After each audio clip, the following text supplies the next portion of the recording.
ಸಮ್ಮಿಶ್ರ ಸರ್ಕಾರ ಮತ್ತು ಬಿಜೆಪಿ ಸರ್ಕಾರದಲ್ಲಿ ಒಂದು ಮನೆ ನೀಡಿಲ್ಲ. ಯಾವುದೇ ಯೋಜನೆಯಲ್ಲೂ ಒಂದೇ ಒಂದು ಮನೆ ನಿರ್ಮಿಸಿಕೊಟ್ಟಿಯೇ ಇಲ್ಲ. ಮನೆ ಕೊಟ್ಟಿದ್ರ ಬಗ್ಗೆ ಸ್ಪಷ್ಟನೆ ನೀಡಿದ್ರೆ ಅವತ್ತೇ ರಾಜಕೀಯ ನಿವೃತ್ತಿ ಪಡ್ಕೊಳ್ತೀನಿ. ಬಿಜೆಪಿ ನಾಯಕರಿಗೆ ಸಚಿವ ಜಮೀರ್ ಅಹಮದ್ ಸವಾಲ್ ಹಾಕ್ತಿದ್ದಾರೆ. ಮುಂದಿನ ತಿಂಗಳು 42,000 ಮನೆಗಳನ್ನ ನೀಡ್ತಾ ಇದ್ದೇವೆ. ಹುಬ್ಬಳ್ಳಿಯಲ್ಲಿ ವಸತಿ ಸಚಿವ ಜಮೀರ್ ಅಹಮದ್ ಈ ಸ್ಟೇಟ್ಮೆಂಟ್ ಅನ್ನು ಕೊಟ್ಟಿದ್ದಾರೆ. ಹಿಂದಿನ ಯಾವುದೇ ಸರ್ಕಾರ ಒಂದೇ ಒಂದು ಮನೆನೂ ಕೊಟ್ಟಿಲ್ಲ, ಅಕಸ್ಮಾತ್ ಕೊಟ್ಟಿದ್ದೀವಿ ಅಂತ ಏನಾದರೂ ಹೇಳಿಬಿಟ್ರೆ ನಾನು ನಿವೃತ್ತಿ ಘೋಷಣೆ ಮಾಡ್ತೀನಿ ಅಂತ ಬೇರೆ ಹೇಳ್ತಾ ಇದ್ದಾರೆ.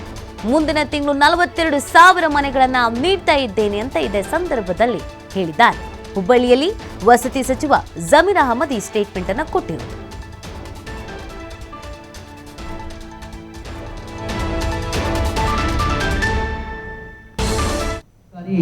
ನಾವು 42,145 ಮನೆ ಕೊಡ್ತಾ ಇದ್ದೀವಿ.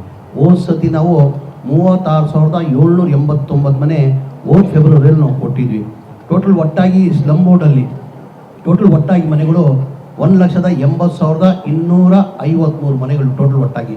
ಅದು ಯಾವಾಗ ಸ್ಯಾಂಕ್ಷನ್ ಆಗಿದೆ ಅಂದರೆ ಹಿಂದಿನ ಸರ್ಕಾರದಲ್ಲಿ ಸಿದ್ದರಾಮಯ್ಯ ಅವರು ಮುಖ್ಯಮಂತ್ರಿ ಇರುವಾಗ 2015, 16, 17, 18 ಸ್ಯಾಂಕ್ಷನ್ ಆಗಿದ್ದು. ಅದಾದಮೇಲೆ ಸಮ್ಮಿಶ್ರ ಸರ್ಕಾರ ಬಂತು, ಅದಾದಮೇಲೆ BJP ಸರ್ಕಾರ ಬಂತು. ಒಂದು ಮನೇನೂ ಸ್ಯಾಂಕ್ಷನ್ ಮಾಡಿಲ್ಲ, ಒಂದು ಮನೇನೂ ಕೊಡೋಕ್ಕೆ ಸಾಧ್ಯ ಆಗಿಲ್ಲ. ಏನಾರು ಸ್ಯಾಂಕ್ಷನ್ ಮಾಡಿ ಏನಾರು ಒಂದು ಮನೆ ಏನಾರು ಕೊಟ್ಟಿದ್ರೆ ನಾನು ರಾಜಕೀಯದಿಂದ ನಿವೃತ್ತಿ ತಗೊಳ್ತೀನಿ.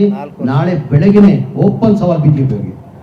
ಸ್ಲಮ್ ಬೋರ್ಡಲ್ಲಿ ಮತ್ತು ರಾಜೀವ್ ಗಾಂಧಿ HP ಸ್ಕೀಮಲ್ಲಿ ಅವ್ರು 4 ವರ್ಷ ಅವಧಿಯಲ್ಲಿ ಒಂದು ಮನೆ ಏನಾರು ಕೊಟ್ಟಿದ್ರೆ ನಾಳೆನೇ ನಾನು ರಾಜಕೀಯದಿಂದ ನಿವೃತ್ತಿ ತಗೊಳ್ತೀನಿ. ಮಂತ್ರಿ ಸ್ಥಾನ ಅಂದರೆ ಬೆಳಗ್ಗೆನೆ ರಾಜೀನಾಮೆ ಓಪನ್ ಸವಾಲ್. ಈ ಬಾರಿ ನಾವು 42,145 ಮನೆ ಕೊಡ್ತಾ ಇದ್ದೀವಿ. ಹೋದ ಸತಿ ನಾವು 36,789 ಮನೆ